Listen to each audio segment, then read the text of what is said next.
These are the top 5 US markets for renting. These are the top 5 for buying. And here's how much you'll save across 30 years by either renting or buying in these top 2 markets. Today, you'll see where your market ranks in this analysis and how you can run these numbers yourself. Because every situation is unique, markets change all the time, and choosing to buy or rent is a decision that can profoundly shape your financial future. And we'll learn about the one big mistake most renters make that causes them to lose to homeowners every single time. Welcome back to Build Wealth with Kev. Today, we'll get to the bottom of this by using a custom model, historical trends, public data sources, and of course, I've distilled all of this into a free spreadsheet you'll find in the description below. To evaluate each market, our model will run a head-to-head horse race. We have two people in the same housing market, one who buys and the other rents, then invests every dollar they save by not owning, such as investing the money that would have otherwise gone to a down payment. The buyer can also invest, but only if and when their monthly costs dip below that of the renter. Then we'll fast forward and compare net worth after 30 years. And whoever ends richer, meaning they have a higher net worth, wins. That's it. That gives us our horse race. Taxes, maintenance, appreciation, and rent growth are all just inputs that shape those two final piles of money. Our horse race model is pretty simple. The harder part is choosing the right market assumptions, which we can think of as the track conditions for our race. And our three most impactful assumptions are a 3.7% home appreciation rate, a 3.4% rent growth rate, and a 9% average return on our investments. The model is highly sensitive to each of these, which is why you must adjust them to match your personal expectations when you run your own numbers. But these assumptions have now been entered into our model, which has defined our track.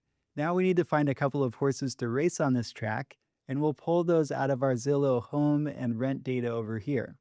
For our first race, we'll begin with our top market for renters, which is the place where renting wins over buying more than in any other US market, which simply means that this is the area with the highest price to rent ratio. And despite what you might think, it's actually not a major metro area. In fact, it's a smallish mountain town that just happens to be the wealthiest per capita county in all of the US. It's Jackson, Wyoming. And here, average rent for a single family home is around $4,000 per month, which is not cheap, but the average home in Jackson costs more than 1.5 million. That gives us a PR ratio of 33.6, meaning at today's rate, it would take over 30 years of renting just to pay for the purchase price without factoring in interest or any other expenses. And by plugging these averages into our workbook, we can see that our renter wins the net worth race by a huge amount. And that's true at 10 years out, 30 years out, or even 50 years. And it's a very similar story across our other top renters markets. In fact, when we look at the nationwide data, the renter actually wins the net worth race in just over half of the 589 markets we analyzed. But, at least mathematically speaking, the American dream of homeownership is still alive in quite a few places. Most of these are more rural, many are in the South, but coming in as our #1 market for buyers, we have Woodward, Oklahoma. Here we could rent this beautiful 3-2 for around $1,600 per month, or we could buy a similar place for around $130,000, giving us an average PR ratio of only 6.7, which is nothing like what we saw in Jackson. And the race here is going to look very different from Jackson, which we can see when we plug Woodward's numbers into our workbook. Now the renter is winning the race initially just by skipping the down payment, but that advantage is quickly lost because the monthly payments to own are around half of the average monthly rent. And that delta is even more dramatic when we look at the net worth far into the future.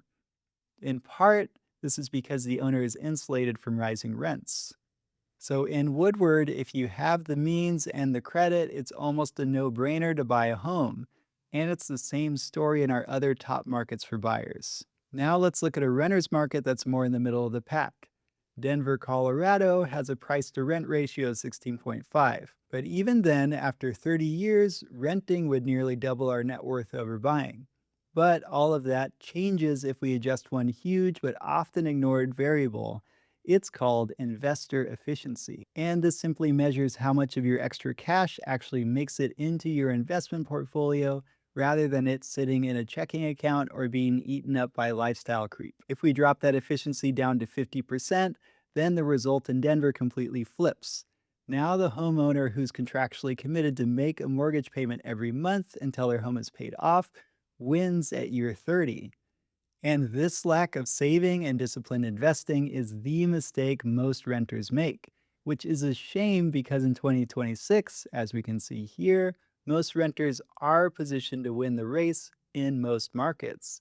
So, not investing wisely is the number one financial mistake to avoid as a renter, because without some kind of compounding, it's very difficult to build real wealth. And remember, this model is only looking at wealth, which is just one factor when you're deciding to buy or rent.